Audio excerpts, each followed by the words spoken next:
Okay, they tell me we're not live yet. They tell me we're going live at 12:30. Talk amongst strings here, guys. Jibber jabber. What was that? 3 balls, 0 strike.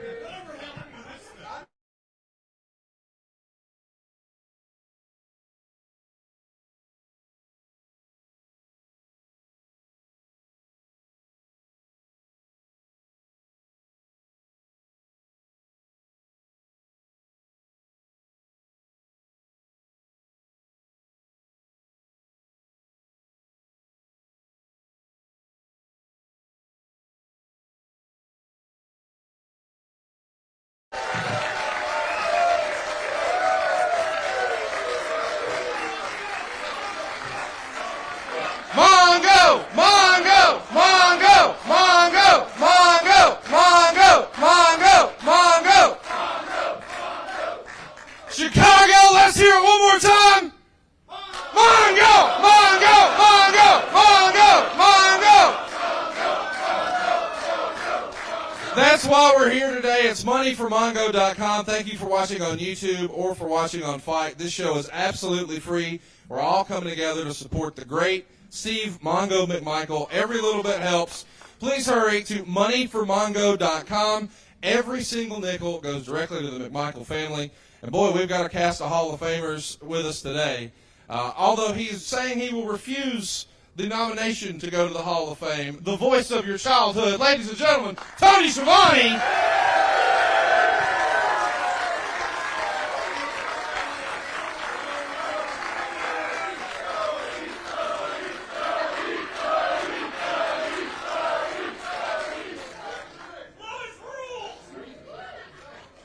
And, of course, the voice of professional wrestling, the WWE Hall of Famer, the legendary Jim Ross.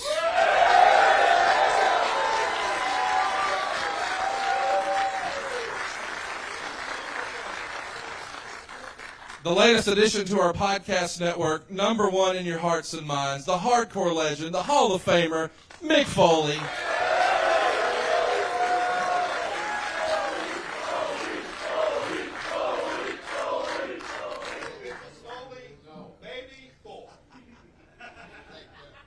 And all these years later, we're back together. It feels like it's been forever since I've been hanging out with Jeff Jarrett. Actually, it was just a month ago when he tried to kill my father-in-law. WWE Hall of Famer, Jeff Jarrett, ladies and gentlemen.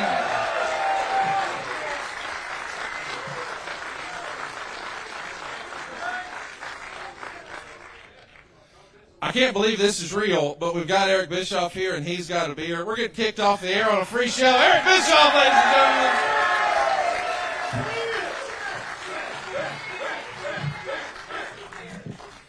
And, of course, the guy who is maybe most synonymous with Mongo in his wrestling career, our guest of honor, if you will, ladies and gentlemen, the 16-time World Heavyweight Champion, or 21, depending on who's counting, the Nature Boy himself, Ric Flair, ladies and gentlemen.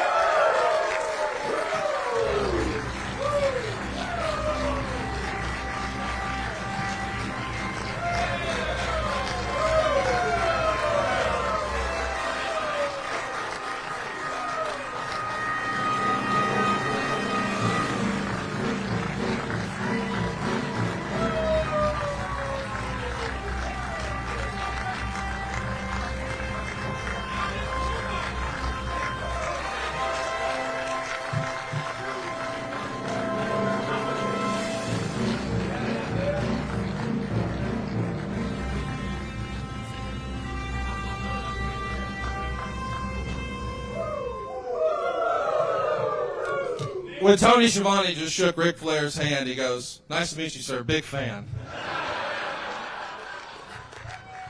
For a lot of reasons. You know, I have entertained Mr. Schiavone over the years, aside from television. you've entertained a lot of people over the years, and I'm sure you've had a lot of fun. Mr. Bischoff as well. Rick, we're here today for Steve Mongo McMichael, somebody you've been in touch with a lot, even recently. I saw you talking to him just a few minutes ago on FaceTime. Catch us up about what's going on with Steve and why we're really here today. Well, His wife, lovely wife Misty's here too. So I'm guessing it's almost 3 years ago. There she is. Big round of applause for Misty, guys. Bravest woman in the world.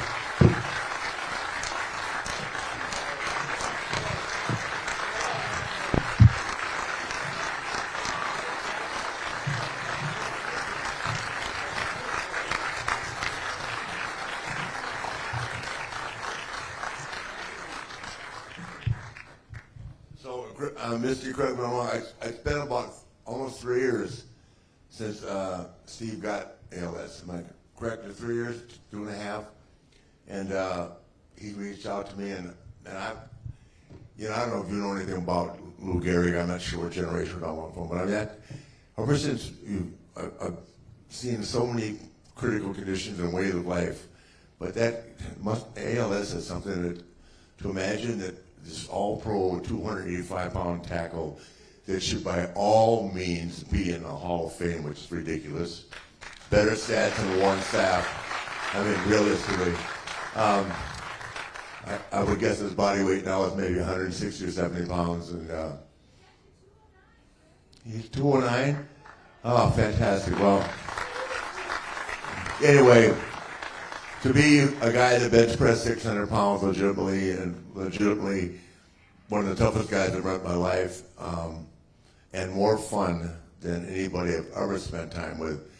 I mean, Steve McMichael got a gift. He's a gift from God to all of us, and so glad everybody could get together. Everybody's got their own agendas in life. Everybody's got their own issues, but I think we all can agree that if we have an opportunity to all get together on the same format and support someone like Steve, who's going through this, and anybody else that suffers from this terrible disease. So we're all here, and we're thankful you're here, and I hope that the people watching us live know that, like I said, everybody's got issues in life, but nothing would supersede what Steve's going through right now. Not in my personal life, and I've been sick a couple times, but never left with the condition that Steve's in. So thank you for coming out. It means a lot to all of us.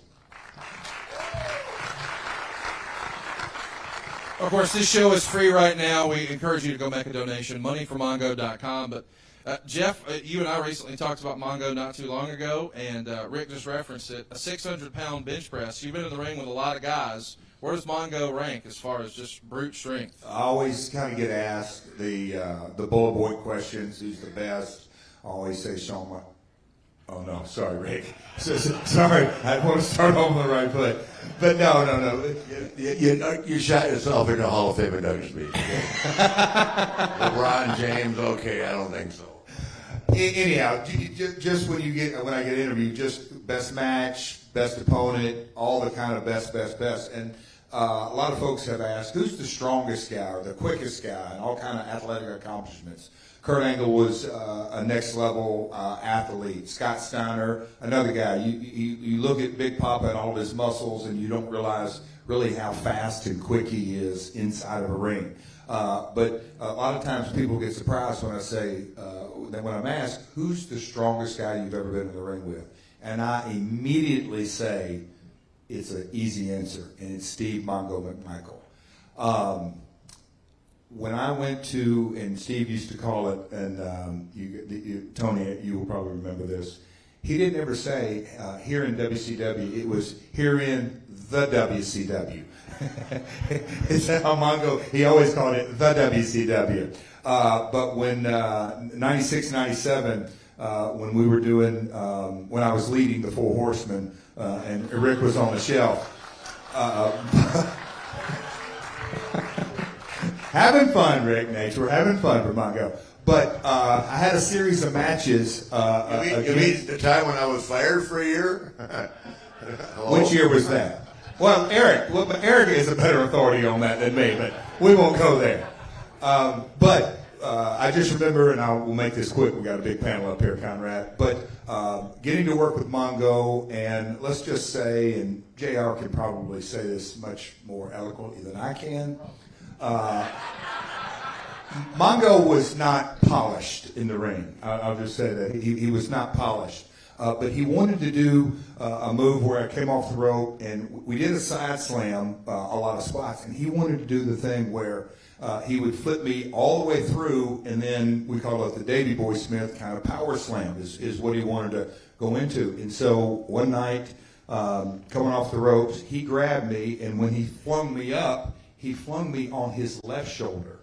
And I had no choice, and now we're up there, and he's holding me with his right arm, but I'm on his left shoulder, and it's awkward as hell, and I'm rolling off this shoulder, and he just kind of lets go, but then grabs me by my shoulders and everything, and he picked me, and then he got his other arm. I had no choice. He flipped me from one side to the other side on the shoulder, and I'm like, what the hell is going on? And then we went to slam. But he was unbelievably strong, just kind of freakishly strong. But, yeah, me and Mongo, we had some interesting matches, to say the least. But he was a character, I'll say that, in the WCW. And Tony Schiavone, you were there for a lot of those great Mongo moments. You got to spend some time with Mongo, when he was at maybe the peak of his wrestling career. We'll call it 96, 97. What are some funny Mongo stories you can share with us today? That I can share with you? Or maybe you could. Okay, I can't share any of them with you. No, I first met Mongo when Eric, you brought him in as the announcer on Nitro, and he had his little dog with him. Pepe. And I'm thinking, what the hell is this badass doing with a wee little dog in his hand, right? But he had such a wonderful personality that even though he was not polished as a wrestler, nor was he polished as an announcer, he made it work, I thought. I really thought he made it work. And go ahead, Eric. I was going to say, that was the magic. He had such a big personality that he Right. didn't have to be polished. He didn't have to be finessed. Right. He was so entertaining, and his personality was so big, and he was so freaking entertaining. Right. That even if he chopped some stuff up, you enjoyed being a part Yeah, of it. right. And I got to be very good friends with Kevin Butler, who was a kicker on the Bears team. And Kevin, yes, there is a Jim Barnett story in there, but we won't talk about that. So, but he and I talked a lot about Mongo and about being friends with Mongo, and he told me, he said, of all the guys on the Bears, he was the badass. He really, really was. And there were a lot of badasses on that team. Maybe the greatest football team of all time in the NFL. 85 Bears, no question. But then when someone like Mongo, who leaves the NFL, becomes a part of us, and we all know this. You become a part of us, you're a part of us for life, right? I mean, here we are all together again. We've gone our different ways. And yes, it is, Jim. Right. Okay. Here's another one. Just when I thought I was out, they brought me back in. Okay, there's another one for you. But once he became a part of us, it was like, man, you didn't think of him as an NFL player anymore. You thought of him as one of us and a wrestler who was raw in many ways. But like you said, Jeff, God, he could do a lot of things. I thought he was a great announcer. I thought he was a great color guy because he was just himself. And the best announcers to me are just themselves. So that's what I remember more about him. And Eric, you gave him the opportunity to be one of the main voices of Nitro when it first kicked off. Of course, you famously didn't allow Tony Schiavone to be that voice. You put yourself in there. But we'll talk about that another day. For obvious reasons. Yeah, right. Jeff Jarrett wouldn't use me either. But that's okay. So, We love each other here. We really do. I'll just say a fun story and we'll stop shooting here. Okay. Otherwise, I'll have to get involved again.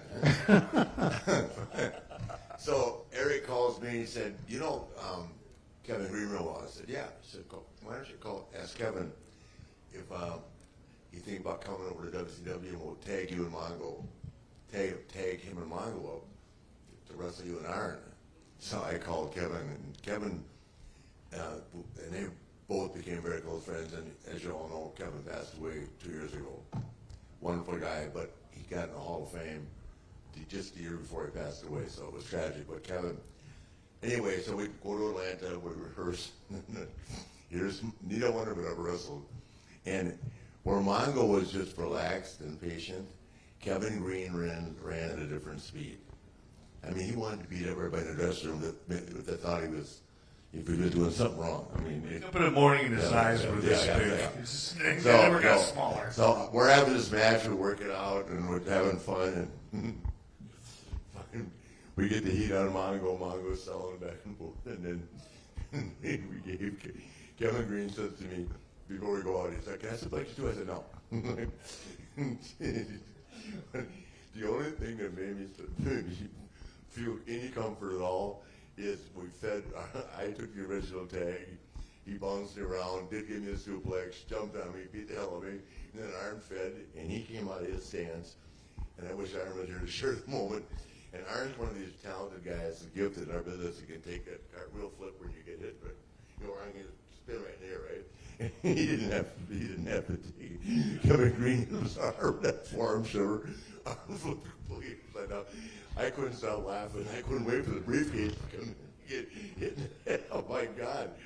But man, they were so special. We went back out, and Mongo was like, "Oh man, it was so much fun." And just Mongo's like me. We just went right to the bar. Why even go to the room and put your bags up? Let's go right to the bar and start right over. Why waste a half hour going upstairs and cologne on? Right, they're already here. Yeah, he was another level on that account. He was. No shit. I got more money than you got time, kid. That's what he used to say to me. Yeah. Jim, what was your experience with Mongo?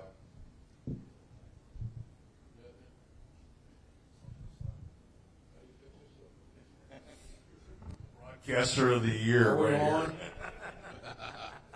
I had good experience with it, dude.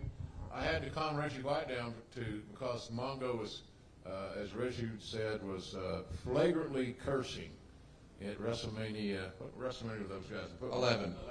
11? Yeah. And whatever. You get them. They come and they go. WrestleMania. They run Good together, for fucking buddy. you.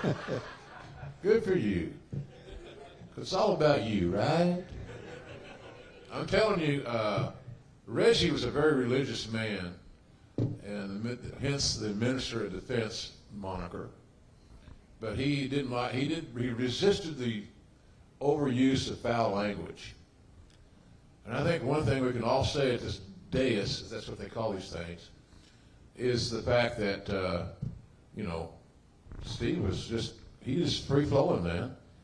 He could be around the women, he could be around the clergy, the priest, the Father, Son, and the Holy Ghost. He didn't give a shit. So he was just an outspoken, uninhibited guy. And, the only thing I didn't like about it, he played at Texas. I cannot condone that.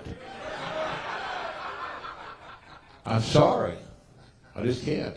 But he was a hell of an athlete. He's a badass and a nice guy. I'm glad that we're doing this for him and his family. So I hope everybody's generous today. And don't keep your goddamn hands in your pockets without pulling out some money. Help the guy out. Help the family out. Do something good. You won't believe how good you will feel when you do something nice like this. You just won't. It's a great gesture. It's a great thing to do. So, but I have great respect for him as a ball player.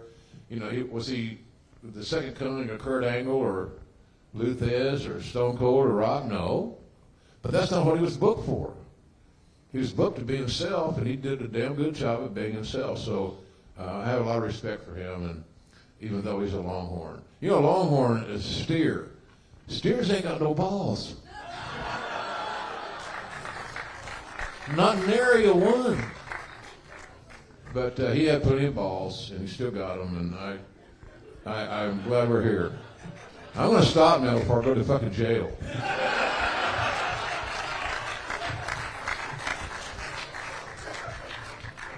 We're happy to report he does still have his balls, and we hope that you guys will make a donation over at moneyformongo.com. We were talking about the Bears earlier, and I know you're. Wait, Conrad, you're not going to segue, hand off Mick to. So, Mick, what do you have to say about balls? Testicular fortitude, baby. You were a big football fan, and I don't know that everybody knows that, but your longtime team, for as long as you've been a fan, was the Bears, right?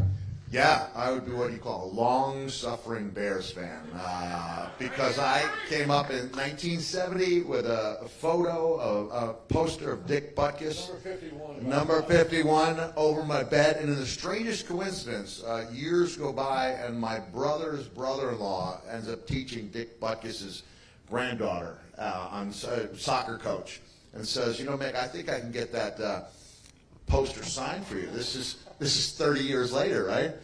And 2 years go by, I don't hear a thing until Dick Butkus and I are simultaneously doing a signing at a Northern Indiana hospital groundbreaking ceremony. I said, Mr. Butkus, this might sound strange, but my brother's brother-in-law, he goes, you the guy with the poster? I said, yes, I am. He goes, I got that in the trunk of my car. And he took it out and he signed it, and it's in a place of honor. So yeah, I love the Bears, and I remember I've only met Mongo one other time. It was a T-Day show in Chicago, but Misty put me on Facebook with him, and the first way you can cut through the chase and say, it's one thing to say you're a Bears fan, and another thing to say, I subscribe to Doug Buffone's Chicago Bears report, which was like the kayfabe sheet of Chicago Bears fans. But like Conrad said, this ALS, it is a devastating disease, and unlike everyone else up here, I did not know Mongo on a personal level.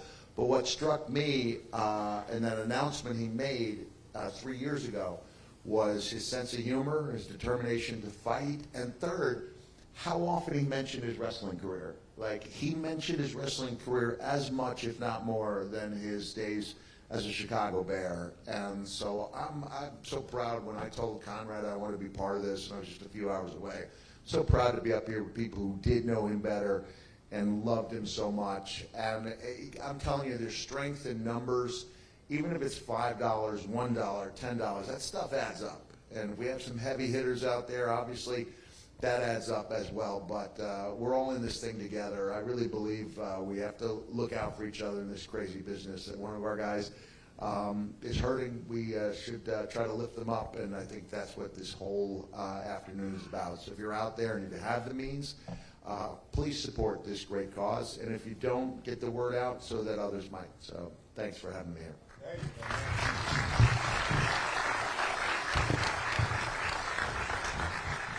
Well said. Moneyformongo.com is where you can make a donation. Again, 100% goes directly to Mongo's family. And Eric, I'm curious, how did you have the bright idea to get Mongo involved in wrestling, or how does that come to be? Look, with Nitro, we wanted it to be bigger. We wanted to appeal to as broad of an audience as we could. And I can't remember to this day, and I was thinking about this on the way here.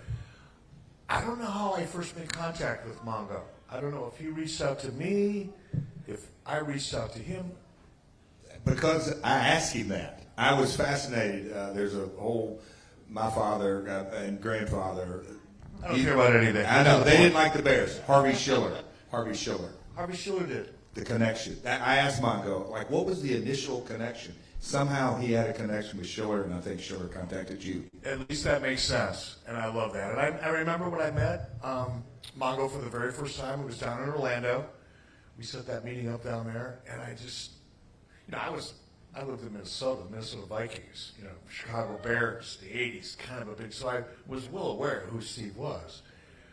And, a little intimidated, a little over-impressed, got to admit it. And I sat down with him over lunch, and Steve was one of those guys that you could sit down with for about a minute and a half and feel like you've known him for 20 years. He was just that guy. And he had so much charisma and such a big personality. And Tony's right, he wasn't polished. He hadn't had a lot of broadcasting experience. He was a wrestling fan, but he wasn't like a wrestling, walking, talking encyclopedia, right? He just was a fan, and he loved it. And he loved it so much, and he had such a big personality and such a great sense of humor, that it didn't matter. No, that's right. It really didn't matter. And the other thing, I won't go into the weeds, I promise, but Nitro worked because it was live TV. Live TV, in my opinion, works because it's not quite so perfect. And every once in a while, a Mongo Boss was like the funnest part of the show. It's like a highlight reel. Love you, Mongo. Please, if you're out there watching, give me a hand. Support a good guy. Well, 2012, I take my son to Japan. This is the year before he passed away, and Lawrence Taylor invited me to his birthday, or whatever it was, in Las Vegas. So Mongo was in town. So they had just remodeled the Gold Nugget, which was an old-time hotel there. They put millions into it, the big Shark Tank and all that. And I hadn't been around Steve, maybe for a couple of years, you forget. He comes through the door with Lawrence Taylor, and I mean, you can't get mad, but man, he's one of the only guys who can get away with talking to him, but like, hey, everybody, nobody's safe. Hey, motherfucker. And you, who are you, honey? Nice to meet you. I'm Mongo McMichael. I mean, this is Lawrence Taylor. We're going up to come. I've had a lot of fun in my life, and we're well aware we don't go over any of that, decades of it, but that night with Lawrence Taylor and Steve in Las Vegas may be the most memorable night of my life. I know that LT got divorced a week later, so Mongo, okay, he can get away with being loud. He came to a Christmas party I had when I was in the Gold's Gym business. He came to Charlotte, just stayed there for a week. He came downstairs, they had like 300 guests at this, when I used to have the Gold Gyms all over the state of North Carolina. And he came downstairs with a Santa Claus hat on, and a Santa Claus jacket on, and carrying a bottle of Jack Daniels and smoking a cigar. He looked like the guy who looked like Dan Aykroyd in Trading Places, with all the salmon hanging out. And bankers, lawyers, he's going, I go, Mongo, please. They don't care. They love this shit. They're here. I go, we'll find out. Just don't tell him to go to bed. He don't go to bed. I'm telling you, Eric will tell him. Mongo and Scott Hall would go to Nitro.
by even being here today. So a round of applause for everybody coming out today.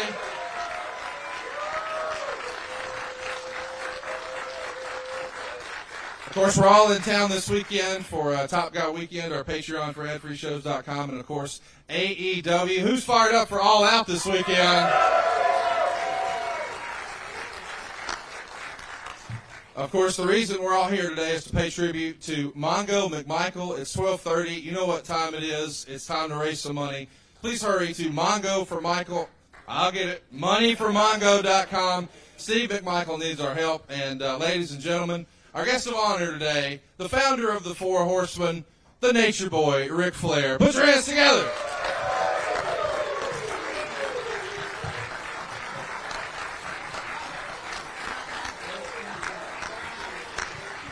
Okay, they tell me we're not live.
Okay.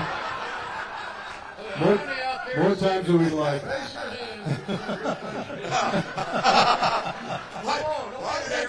How'd that come into play? I don't know. We're talking about limousines. No, right. When you said, Eric, I want to come upstairs, I want to show you something. Jim Ross's story, but it almost always works, Jim. We're sitting out there. No, let's talk about Mongo. Okay. If you guys are good talking about me on your podcast, you'd be out of business. It's on. Go ahead. Is it on? Yeah, go ahead. So Flair and I are sitting out in the world's smallest limo at somewhere outside a hotel in Baltimore. And we were with two flight attendants. No. Yeah. No more flight attendants, please. I married one. I know. She wasn't in that trip, thank God. So anyway, we're sitting out there, and this little bitty limo is seated four. And Flair is on right beside me, and his significant other's right in front of him, and same for me. So all of a sudden, I'm sitting there trying to have a conversation with this lady, and her eyes are fixated on Flair's crotch, as are her friend. So he starts doing this. What do you want? Now's not the time for one of your fucking stories. No. Hey, So we all know the payoff, but go ahead, keep on. Yeah. I try to turn around and look, and there he sits, full mast. It looked like a cobra snake about to strike somebody. And so these girls finally see that he's laid his business out there for all to admire, and they got their ass up and left. That's a rare occasion. And I said, I hope that be true. So we're sitting there Now let's go back to Mongo. by ourselves. And he says, the classic line, I'll never forget it, if I never forget 90. He said, well, it works about half the time. Well, it didn't work tonight. See you later. I tried. He did all he could. Took one for the team. Okay, going back to Mongo. Going back to Michael. Tony's a big executive now with AEW. He's got this guy. He's on this fucking power trip. He's EVP or VP or VVVP or whatever the hell they have there. I don't know. Yeah. Shut up, Jim. Look at this. So he can do that now because he's a big shot. Don't get me started. There's a term that is used that I always equate with Mongo, and she's on scholarship, right? Because he would always say, "That girl, I'd like to put her on scholarship," right? Thank you. Right. Yeah, great line. Right. It was a great line. It was a great line. The last time I saw Mongo was one of the Starcast right here in this building. Yeah. right here in this building. And I went down to see him because he was signing autographs. And I walked down, and he hit me with that line. I went up to him, I shook my hand, I said, "Mongo Tony Schiavone." And he said, "Hey, I know who you are." And I'm thinking, of course he does, because unlike everybody here on the dais, I have an H. And Use promo code WHW at justformen.com. thank you very much. Yes, thank you, Jimmy. Thank you very much. It's very soft, too.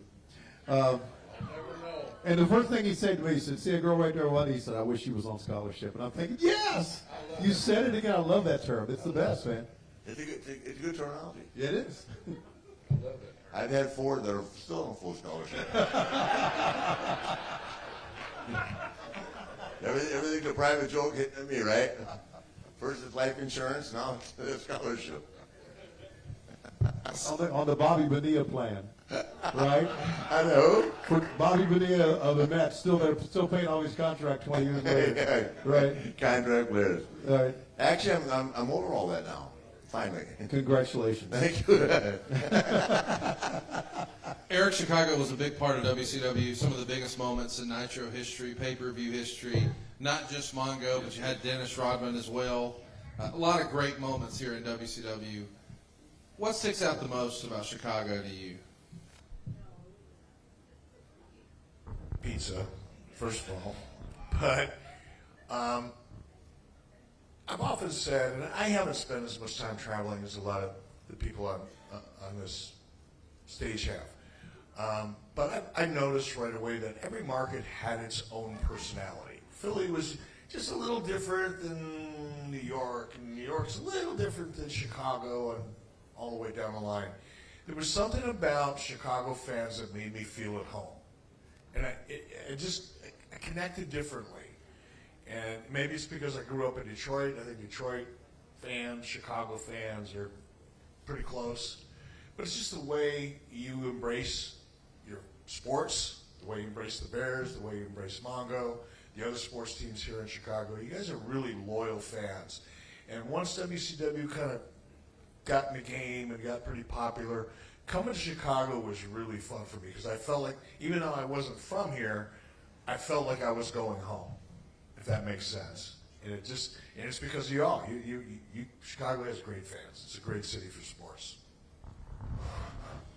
Tony, I'm curious from your perspective, when Nitro was in its heyday, you start with Mongo, later we would see other athletes involved in wrestling. Of course, the other channel would have Mike Tyson, but you guys had Dennis Rodman. Can you sort of describe what Dennis Rodman was to the pop culture in that era? Well, Dennis Rodman was on the greatest basketball teams of all time. And there's a story out there that, and Eric, you could probably speak on this, didn't he show up to a Nitro event when he was supposed to be practicing with a team during the playoffs or something like that? I mean, he's his own man. He still is. And he still is, absolutely, right. And he had a presence about him. Listen, I was readily go up to Mongo and talk to him and meet him, but Rodman to me was like, God, Tony, that's good right there. He cheated on Madonna. He was living with Madonna. It says it all. right, And every time I see him, I said, how do you screw that deal up? She's worth $800 million. right. After paying off 2 other guys $300 million. How do you screw up on Madonna? I don't know. Maybe she wasn't that good. Oh. Could be. You never know. She can't hold a candle to Lois, Schiavone, I'll tell you that. And he walks in the Ocean Center with Carmen Electra. I damn near died. That's right. Holy crap. I could tell you a story about Carmen Electra. Oh, yeah. Okay. Hey, you know what they're doing right now with Dennis? That thing, that Last Dance with Michael, that was produced by ESPN last Right. year, they're taking a whole new segment and shooting a special on going to get Rodman in Las Vegas. Right. When they went to get him to bring him back. Right. So he's getting another payday for that. God bless him. Yeah. But he's the greatest rebounder in the history of basketball. Oh yeah. Greatest rebounder in the history of basketball. Yeah. And he also was in some of our biggest events. I mean, he really was. If you think about what Dennis Rodman was a part of and how he was tied to WCW, and it was a big time for us. I mean, that to me, what we did in WCW was unprecedented. Did you get a Eric, raise? I didn't ask for a raise. So you didn't want more money? No, I was comfortable. Well, we do want more money over at moneyformongo.com. Make a donation. Tony doesn't want it, but the McMichael family No. could use it right now. Yeah, but really, Mongo, Dennis Rodman, the thing that you did on the Tonight Show with Jay Leno, those were things that back when Jim and I started in WCW back in the 90s. We had David Allen Coe, yes, right. Exactly. And we had Dave Casper, the tight end. We had Waylon Jennings, too. Yeah, Come on. right. When did David Allen go? We had George Jones. Yes, right. Crockett's. Right, with the Crockett's. But that's just stuff that we dreamt about and wanted to get. And I remember one time the Eagles head coach back at that time we were at the Philadelphia Civic Center, and I can't remember what his Dick name was. Vermeil. No, it was. I'm sorry. It may have been Vermeil. And someone said, "He's here. Get the camera on him. My God, he's here." And and that's the way it was back then. But then, as we progressed with Rodman and Mongo and bringing the stars in, it was fashionable to become a part of WCW.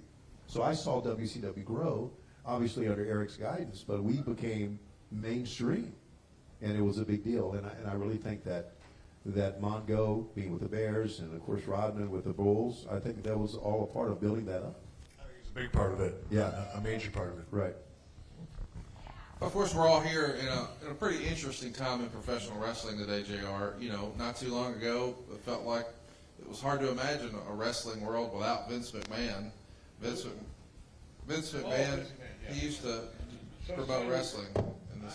I got a kid. I know them about the microphone. I have to go, Jim. Would you? Yeah, I take care of it. Thank you very much. Yeah. Okay. Good That's talking to you. Round of applause for Tony Schiavone, ladies and gentlemen. Where are you going? Tony's Where are you going? wearing Andre's old jumpsuit today. I got a text from Tony Conrad.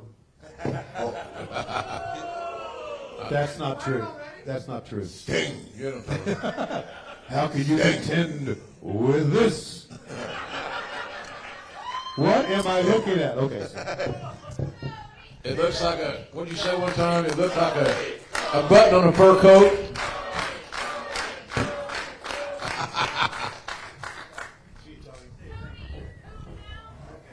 Wow.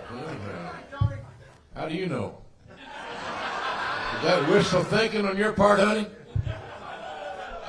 What did you ask me, Conrad? Well, I for wanted God's to get your sakes? take on Vince McMahon no longer. Well, he'll never be replaced.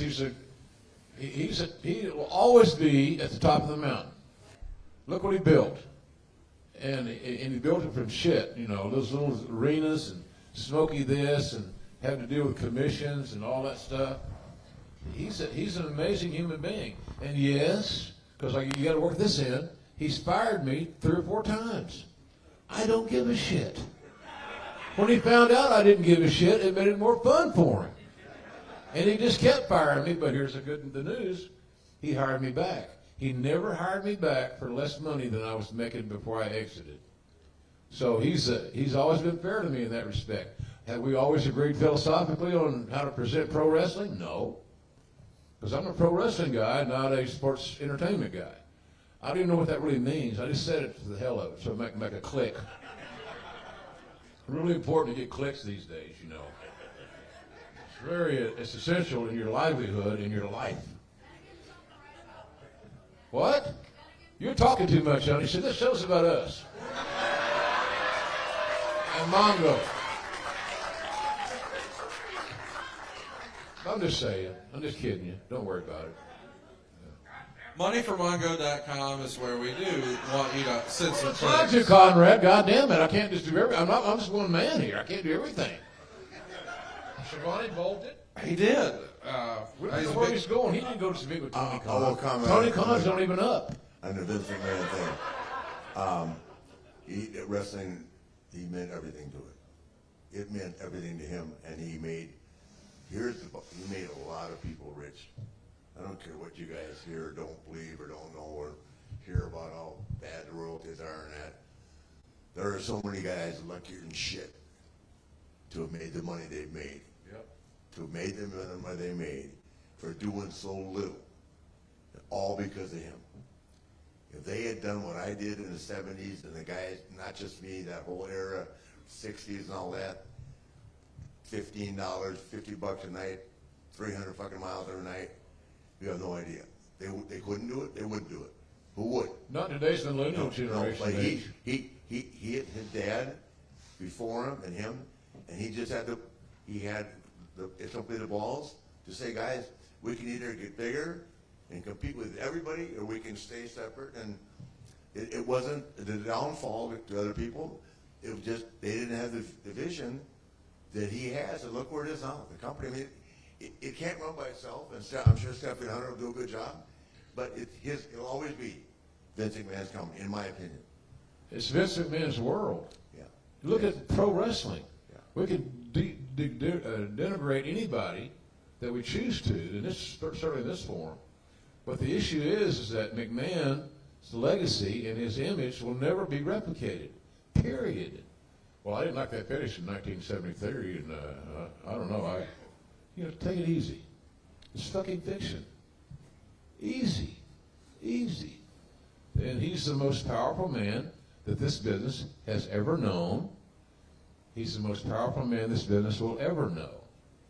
And those of you that don't like Vince because of a finish or an angle, or he didn't give so much his break, get over it.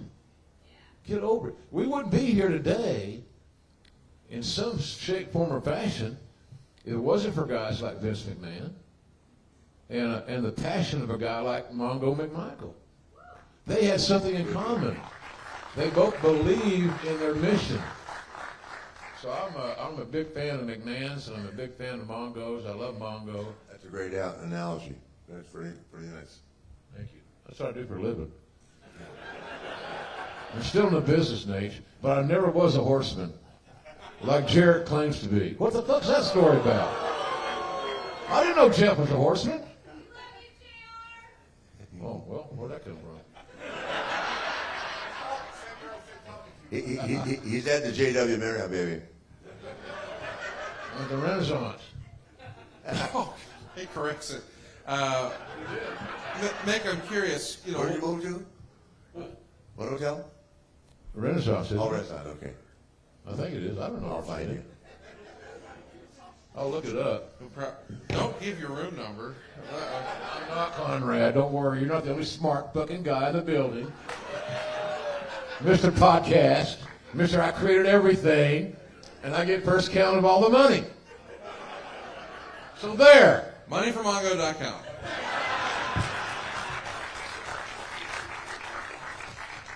Mick, it's an interesting time to be a WWE fan. You tune in and the shows start to look and feel a little different. What do you think of what Hunter's done so far? Yeah, man, I give him an A. I do. We said this on the podcast. Time will tell whether he gets that plus at the end of the A. But and I pointed out also that in Jeff's dad's territory, as just a matter of course, bookers changed every 6 months because it seemed like you wanted fresh eyes on the product. And I think that's good. And I think, there was a lot of frustration with the way Vince did things. I know my son was part of creative for 6.5 years, and I think Road Dogg quit specifically because he couldn't take the marker through so that's through the program. 2 hours. How many times did you see Vince put a Sharpie through the program an hour or two before the show began? And that was the way he worked best. So we didn't even have a format. We'll catch up with you. So we'll give you a page and Yeah. time on live television. When I was the commissioner, and we would begin with those 20-minute segments with a cast of a dozen or so, I remember my mom saying to me, "How many days in advance do you find out what you're going to say?" And I said, "Days?" And she said, "How many hours?" And I said, "Hours?" She said, "Well, when do you get it?" I said, "Mom, sometimes the pyro is going off and you're back there and Vince runs up to you and he goes, 'Oh, Rick, when you're out there, don't forget to call Stephanie a bottom-feeding trash bag hoe bag.'" I said, that's your daughter." And he leans in and he goes, "There's nothing I wouldn't do to get a pop in this business." That's the way he loved flying by the seat of his pants. But I think, fresh eyeballs. Hunter's got some great ideas. Always had the utmost respect for Stephanie, and I think they're doing a good job. I was just never a fan of beating someone in their own town on principle or embarrassing them in their hometown. So it's like, couldn't we just try slipping Charlotte over in Charlotte, Couldn't we try having Sasha get the win in Boston? So I just think that a change is good. I owe so much of my life to Mr. McMahon. I'm worried about him. I think JR and I had talked about the fact that business was his life. He doesn't have a hobby. He does have his grandchildren. But I'm worried about him as a guy who really looks up to him and loves him. I'm worried about him. But he did an amazing job and changed the business forever. When it's your life, trust me, it's my life too. I don't know why, but I can't ever get over it. So I can imagine he put a lot more time into it than I did. But it's 50 years this year for me, and I enjoyed it as much. And I just watched the last match again, and shit, I'm already trying to figure out how to do my last tag match. Me and my daughter against Jeff. There you go. Jeff and Karen. Hey, the last tag match. Can I tell a little story about your last match? Right. Please. So obviously, I'm really excited to be there, and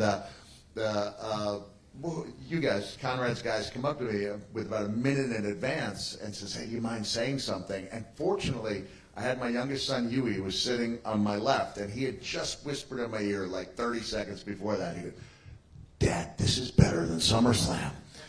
So, and part of what he meant is we're right up there. We're so close to things. And I have Huey to my left, and there are 3 seats that say MC +2. And it did not dawn on me until I was told that The Undertaker was arriving, that MC was Mark Calloway. So very quickly I go, "Huey, can you move to the other side of me?" He goes, "Why?" I said, "I want to sit next to The Undertaker."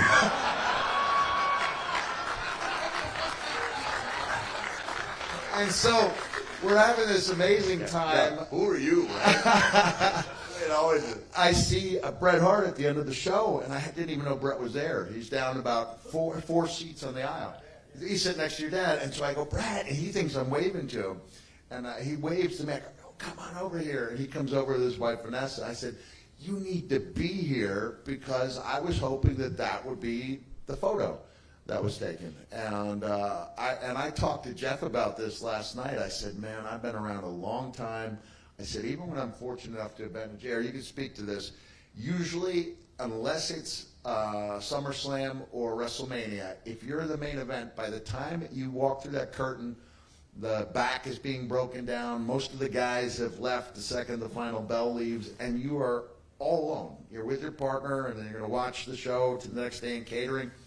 I can count on probably 2 hands the number of times I've seen the type of joy that was backstage following Ric's last match. People did not want to leave because they wanted to hang on to the way they felt. And I'm getting goosebumps as I talk about it, but it was really, I'm going to use the word beautiful because that's the way it felt to me. It was a beautiful scene, and I'm so glad that I was part of it. So thank you, Ric, for having me there as your guest. Appreciate that.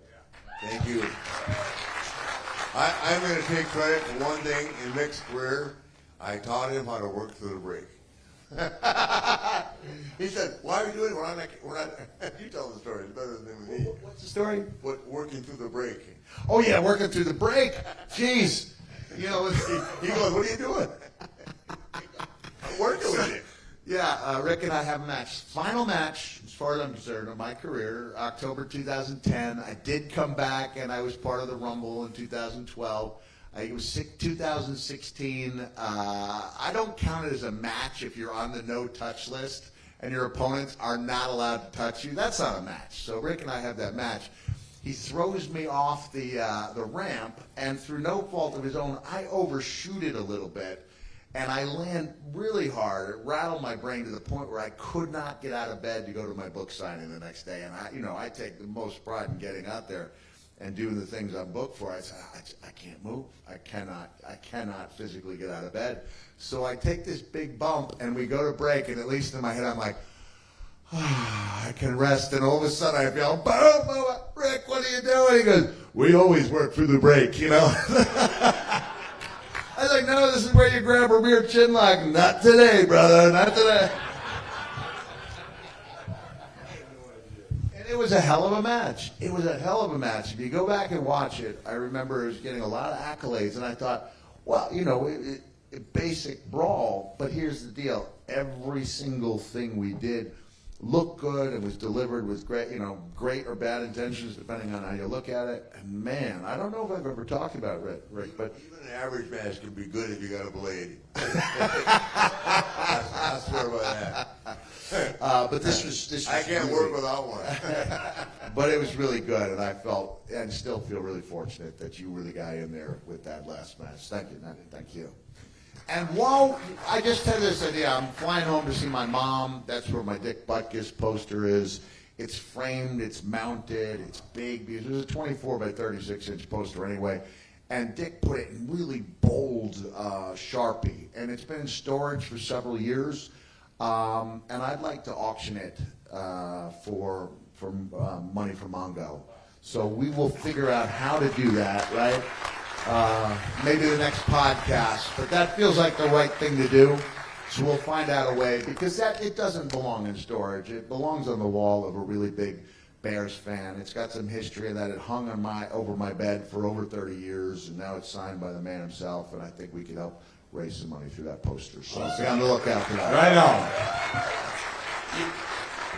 I was sitting here thinking, I was looking down at JR, and JR said this line several years ago to me. He said that the talent in the ring basically plays the music, and JR commentates, and he writes the lyrics. And I think that's very appropriate. But I was sitting here thinking about, we were talking about, we left out Karl Malone, basketball player, Rodman. As of late, they had Shaq wrestle.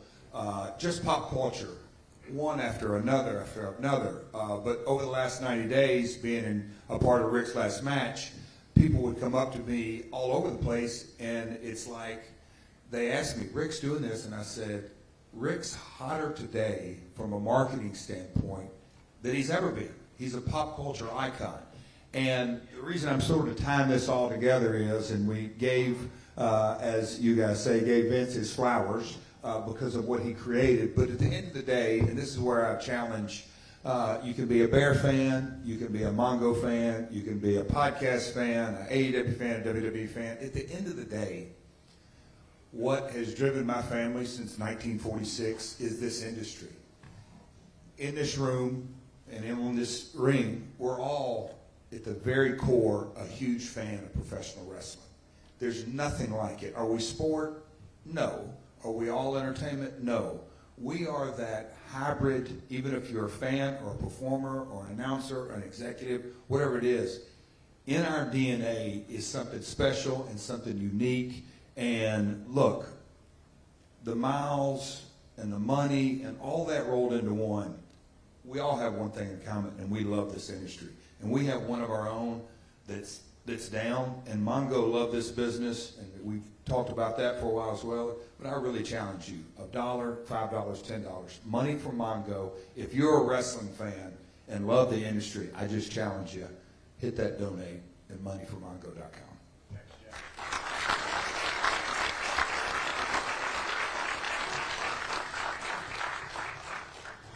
Jim, it's a big weekend. We're in Chicago this weekend for AEW All Out. Of course, there's already been 2 live TV shows in the can. We had Dynamite and Rampage. What do you expect this Sunday as we're talking tomorrow on pay-per-view. 15 big matches. What do you expect? 15 matches? I think counting the pre-show, there's a 15-match total. Can you guys hear me here again? Well, I think it's going to be very unpredictable because I don't know how you book this card. I don't know how you have a match on Wednesday and your champion gets his ass whipped like a government mule, and then you expect to return it Sunday. Why do I need to return? You just got your ass whipped. So there's logical things we have to address, quite frankly. I think it's going to be a very challenging show for Tony Khan to book, but it's loaded. It's loaded. My biggest concern is the fact that I will definitely be wearing darks because a brother's got to piss. A brother's got to piss, Nate. And sitting out there with our group as it is that many hours, this is going to be a 5-hour show. I'm not in favor of any 5-hour show. Just too long. Our attention spans are not going to maintain what they need to be. But I mean, it's a chance for a lot of talents to clear the deck and make a name for themselves. I say that at every pay-per-view. It's not normal course of business to me. It never will be. It never has been. And I hope that some of these young kids realize that you may be on the second match or the third match. I only got 8 minutes or I only got 12 minutes or whatever, blah, blah, blah. Go out there and do your best and get over and make yourself famous. That's what you do. I think I said that one time with Jeff Hardy and Undertaker. Climb the ladder, kid, and make yourself famous. I meant every word I said. And the same thing on Sunday night. I believe that some of these guys are going to be able to prove themselves and to their families and their friends and their peers that I got it. I got this. Let's hope that they're right. But I think Conrad's going to be a very unpredictable show. It's funny when you are been around as long as I have in that regard and you can't figure out a finish. I love that. I love that. And nor do I want to know any finishes. Why do I need to know the outcome of the presentation? Only for my ego. And that's it. So I don't need to know. The main event is Moxley and CM Punk. Yeah, in a rematch for the world title. I'm curious, Mick, there's another match on there that stands out, and you've got a lot of history with one of these folks. We've got Bryan Danielson and Chris Jericho on pay-per-view. Could be match of the year, Conrad. Could be match of the year because two old veterans who love their profession and they love where what they've accomplished thus far. You don't have two physical giants and all that other horseshit and all the measurables. I think Jericho and will have a chance, he and Danielson, to have the match of the night. How do they not have an opportunity for the match of the night? I think this is going to be one of the strongest wrestling pay-per-views that we've ever produced. And I really believe that. And it's been a really, controversy follows pro wrestling. It's following it now. That's cool. So I'm interrupting your answer, Mick. I'm sorry. I've done that a lot in our career. Don't worry about it. I wanted to know, Mick, you've been able to see what Jericho's done. Man, he has just continually changed his character. It feels like every time you think, oh, that's got to be it for Chris Jericho, he comes up with something new. Yeah, he never rides one train too long. Like, he could have, you just made the list. He could still be doing that right now. He had 5 or 6 things going at all times, something on the back burner, move something up to the front. Even if, you remember he was doing it? That didn't work for me, but at least he tried it. And then he would be on to something else. So he's constantly tweaking his image, managed to not just stay relevant, but be arguably a bigger star now than he's ever been. And Danielson, I'm just so happy for him because he loves wrestling. And he didn't, he didn't leave willingly, and I guess he's found a way to regain that health, and he's passed everything he's needed to pass. I just hope, JR mentioned 5 hours. That's a long time. I remember when I was Raw GM sitting with Stephanie and Rollins and Fergal Devitt were having a heck of a match, and the crowd just started chanting, "This belt's stupid." And it was just a sense that they needed a break after 3.5 hours. So I've said that there's an element of magic that's either in that arena or it's not, and it's that element of magic that takes a good match and makes it into a great match, or a blade. Without that element of magic, it's really difficult to take a great match and make it a classic that stands the test of time. And it becomes really difficult to have that classic at hour 5, which is why the WWE Manias have been so much better divided into 2 nights. So I think... Imagine what you're following. Everything. Everything, right? And a couple of years ago, I was watching the show, and it was a well-booked Mania. And I just found myself going, I forgot about this match. I dread the fact that I have to watch 6 more matches to get to the main event, no matter how well it had been booked. So I think whether or not they steal the show is in part where they're booked on the card. This weekend is a big weekend for WWE too, Eric. They're doing the Castle Show over in Cardiff, and a lot of people feel like this is going to be Drew McIntyre's night or afternoon, I guess maybe. Right now, it's happening right now. Roman Reigns has been the champ for 2 years. If you were booking it, Eric, what would you do? I resist the temptation to book for the local market. As cool as it is, it would be for Drew, and there would be a lot of fans that would get really excited about that because it was in his hometown. You got the rest of the world to worry about.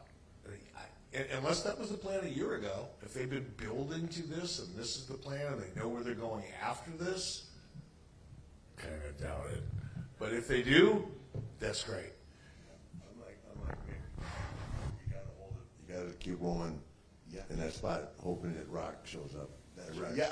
Yeah. Anything that I takes totally, away. I totally agree with that thought process. Anything that takes away from the potential of Rock and Romans. And that sounds like, you just hear That's little not bits even and booked. pieces, but it sounds like they're leading If that that's the way. game I'd plan. love it to happen. I suggested something on our podcast. We do have a podcast, Conrad and I, when he shows up. I can't help the records we're setting. It's not my fault. I don't know where the fuck I was. I just lost my train of thought.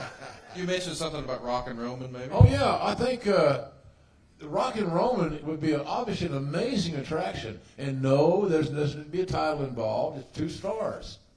Stars. But, man, I don't know. I'm thinking the way to get Rock on WrestleMania is having him in a mixed tag with his daughter in a tag match. Why wouldn't that work? You high? Huh? Oh, I'm getting ready to get high.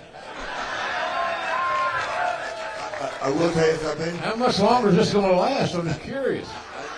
I think Mick knows this. Jeff and I both. I know that when you act as long off, I don't care what is the Rock now, 45?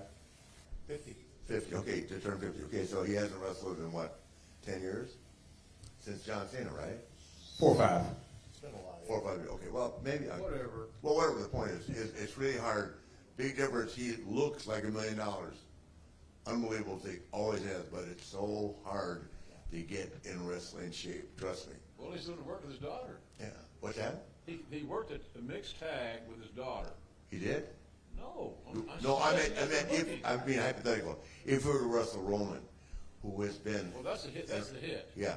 If I that still takes don't place, think that it's hard to get in that wrestling condition, and you need to start. Okay, I'm with you. Yeah, it's a whole different physical aspect and the cosmetic and all that. But he's such a competitive guy. He'll want to be. You want to be Roman's equal, in terms of just like we all try to hold our end up. Does that make sense? I wrestled Sean, and Sean carried me for 30 minutes. I don't care what anybody says. I'm telling you, at WrestleMania, whatever people thought of the match, Sean carried me. I was 59 years old. He wasn't in good shape yet, but I could not go. And I couldn't hang with Shawn Michaels. I probably couldn't have hung with him in my prime. But it's harder, and each day you're away from it, to get in wrestling shape, where you're good here, and he's so competitive, he'll want to be Roman's equal, and but it's 5 months away, 6 months away, no, 8 months away. You need to start, they need to get that figured out by December, I would think, and to get to work on it. Here's one of the things I love. There's 6 of us up here, and there is, Santa Claus isn't real, and professional wrestling is scripted, What? and everything that goes with that. But we're sitting here just. Oh, sorry. I am Santa Claus. My bad. Nick, apologies. So the Easter Bunny. But anyway, here's 6 up here. We got some time in the industry, and we're talking about, will Drew beat Roman? Will Mox and Punk? What's the finish? Danielson and Jericho.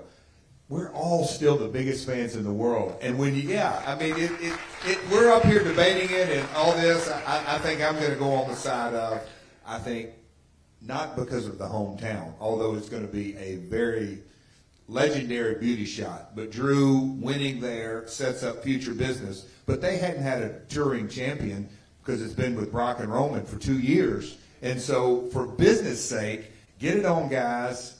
JR's booked more shows than anybody in this banner. You want your champion out touring. So I think for the industry, and they do 20, 30 shows a month, non-televised, so get the champion out there touring. But my personal opinion, Rock versus Roman, does the belt make 2 shits in drawing money? I don't think at all. It gives an opportunity to have that title match on somebody else and put Rock and Roman up top, because Rick, I know it takes a while to get in, but I don't think they're coming to watch The Rock do Hurricane Ranas in 5-star matches.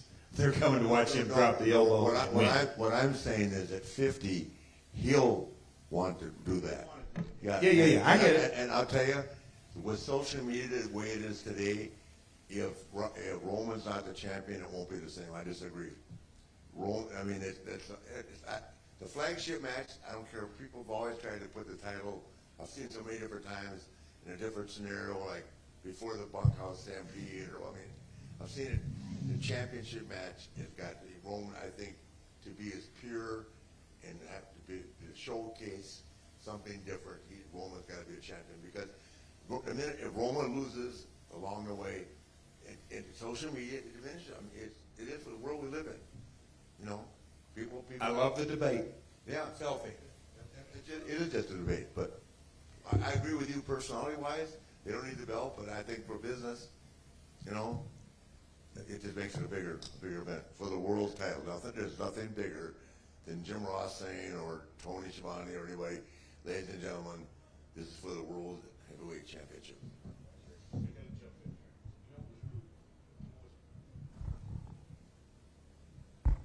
You know what's really cool is you guys just got to experience what it would be like to sit down in a booking meeting when people are sane. No, but seriously, you get to hear how Ric Flair's mind works creatively, how he would build based on his 50 years later this month in the business. You just got a master class. Jeff Jarrett, we didn't always, and probably still don't, see eye to eye creatively on a lot of things, but he's really fucking smart.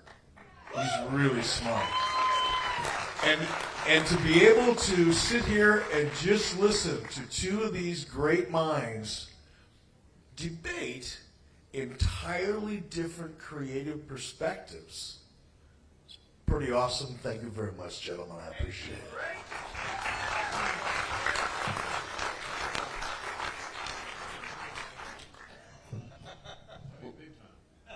Ladies and gentlemen, Jim Ross, put your hands together. He's out of here. Thank you so much for joining us today, JR. Hey, my brother's got to pee. All right? I'm so sorry about my... Go find us 2 flight attendants. Yeah. Well, it works half the time. I felt so embarrassed that night. God damn. It looked like a child holding a big red apple.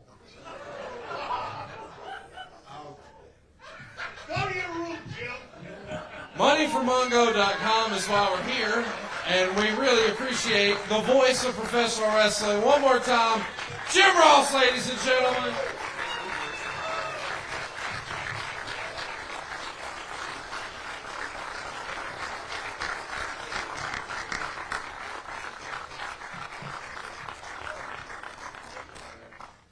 MoneyForMongo.com is why we're here. And Mick, they're dropping like flies on your side of the table. I'm okay. It I've means peed twice since we've been here, so I'm okay. I'm curious, when you take a look at modern wrestling, what's going on with the current WWE product, what's going on with the current AEW product, is there one talent in particular that you think, boy, if I had one more match, not now, but back in the day, like, man, I could have done something special with this guy. Yeah. Is there anybody that stands out that you get your creative juices flowing? Well, I love what Moxley's doing. I really do. First of all, having the strength to realize he had an issue and to address that and come back from rehab. I know he's got a beautiful wife and a small child, but he just loves the business so much that he reminds me of that classic traveling champion. He's going to Japan. He has a list of things he wants to do, styles he wants to do. He loves the wild stuff. I was there when he and Nick Gage had one of the hardcore matches for GCW, and I love their show because that's the only hardcore match on the show. But I really admire what he's done, and I think if I had that one match, which I don't, unless it's cinematic, that's my way out. Cinematic, doubtful. But I love what he's doing, and I love the intensity of the promos, and that's so when we talk, I think I mentioned this last night talking about Rick and I in the bloodiest interview segment of all time. Do you remember that, Rick? In TNA, Terry Taylor comes in, he says, "You guys have 10 minutes, just do that thing between the two of you that only you two understand."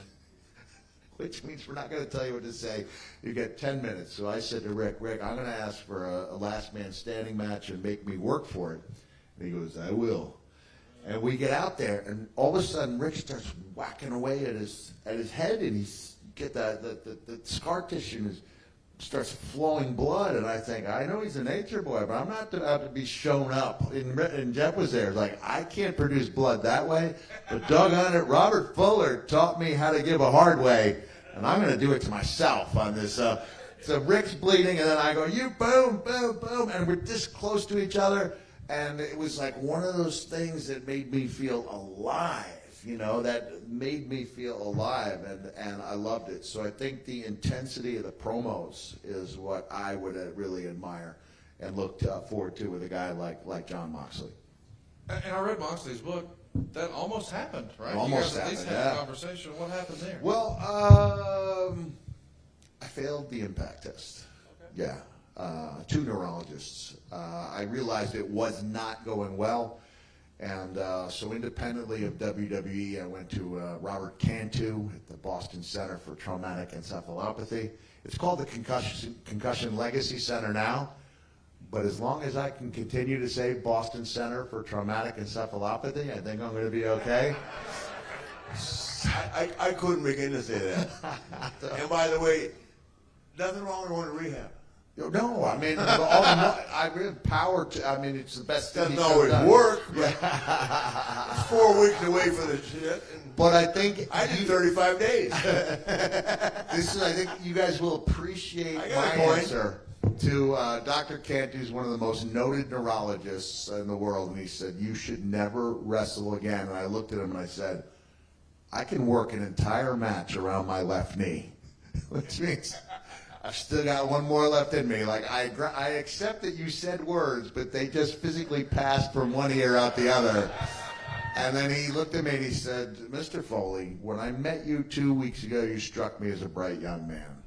Those are his words, young man. He says, "I've been reading up about you." He says, "You've got a lot to live for." He said, "If you want to try to find another neurologist to clear you, that's up to you, but I'm telling you, you should never wrestle again." And it was like, the bat was out of my hand, and I felt a weight off my shoulders. First thing I did when I got in the car was call Edge, because his career at that time had been taken away from him.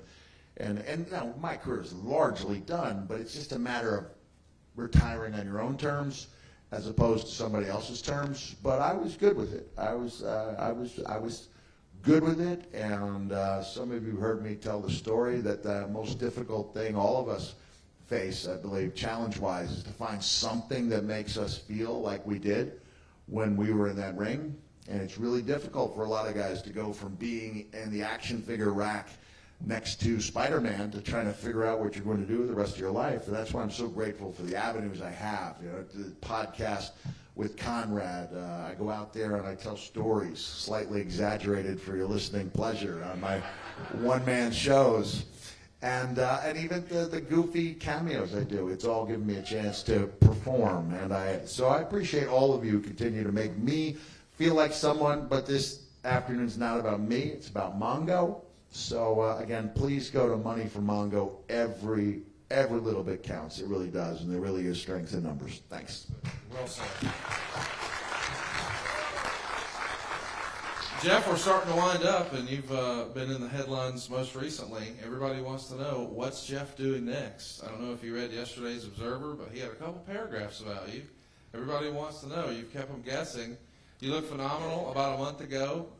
Some people would say as good as ever in Ric Flair's last match. I can't thank you enough for what you did. I know it meant a lot to Rick, too, and it was a phenomenal performance. But what's next for you? Oh, man. You know, I'll get emotional thinking about this.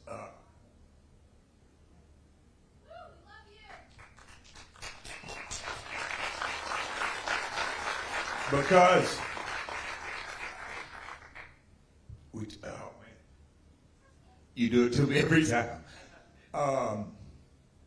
I got a second lease on life and went to treatment and came out, and they teach us something in treatment to live one day at a time. Literally one day at a time. And if you would have told me this time last year, Top Guy Weekend is what's going on here, folks that aren't aware that are watching Money for Mongo, but it's Conrad, Top Guy Weekend is for our Patreon members. Last year when I came up here, I weighed about 25 pounds less. I'd gotten sick. Anyway. But I came home from Chicago and told myself, because I'd been getting calls and had no idea where I was going to really take my life or my career. During COVID and pandemic, I'd gone to WWE and back and the Hall of Fame and just all kind of stuff. But I really decided, made up my mind, is I'm going to get in shape and just see what happens. Literally just see what's happened. I've had some one-offs on this, but if you told me this time last year that I was going to get the opportunity to have Ric Flair's last match and everything that went with that, I'd have said, you're smoking crack. There's no way that would happen. So what's going to happen for Jeff next? I really have no idea, but I do know one thing is, from the time I wake up, from the time I go to sleep every night, I do everything I can to be better than I was yesterday. And I just kind of let God take me down that road, because the reason I got emotional just then is me and Mick, in a way, started together in Tennessee. He came down early, but his legendary career, and we've talked about a few other folks, but to get that call or fail that test, I'm blessed. I'm 55 and still have the health to get in the ring and carry his ass for 30 minutes. But no, I do. So, when we think about why we're here, moneyformongo.com, living one day at a time has a completely different perspective in so many ways. So, folks, one last time. Mongo was incredibly gifted athlete, but he's facing some tough times, and the real deal is his family. Steve's in a chair. He'd do anything to get out of that chair and provide for his family. There are real consequences, financially, emotionally, spiritually. But if you can do anything and help Steve, personally help Steve out to take care of some financial burden, it would be a great, great thing. So moneyformongo.com.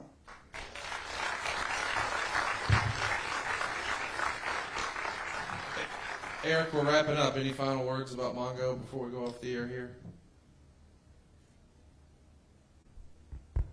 Yeah, real quick.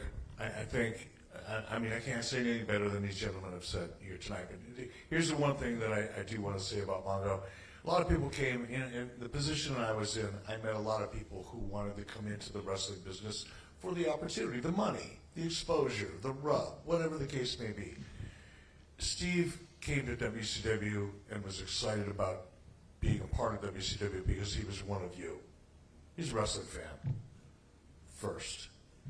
Happened to be a Super Bowl champion, an amazingly talented guy with a larger-than-life personality. But first and foremost, he was a wrestling fan. And wrestling fans are some of the most loyal fans in the country. I believe that. I really do. Let's prove it tonight. Money for Mongo. MoneyForMongo.com is why we're here. Rick, any last words about your great friend Steve McMichael? Well, Mongo's watching this, you know. So, Mongo, I know you've laughed. Take this for serious because I'm going to make you laugh one more time because there's always another story. So, WCW, Betty Boob's, MGM. Eric, remember? The bar. Betty Boot Bar, MGM Grand. Yeah. Mongo says, go upstairs and put your robe on that area. Mongo, don't ever do the next one. Upstairs, down in the green robe. Ta-da! Right in the Betty Boot. Sat down with Mongo and kept on drinking. Completely naked. Have my shoes on. Rick can close the show like only the Nature Boy can. Mongo, that's it, brother. I'll see you in about a half hour, brother. I'm on my way. Thank you very much, everybody, for tuning in. Love you, Steve. Please like and share this. Give all you can. MoneyForMongo.com. Give it up for Mick Foley, Ric Flair, Jeff Jarrett, Eric Bischoff. Mongo! Mongo!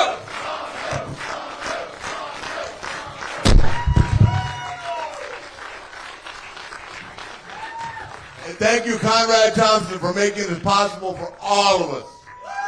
All of us. My last match, this format, one guy put all this together. It's not us. Right here, one guy thought of this, one guy put it together. Thank you.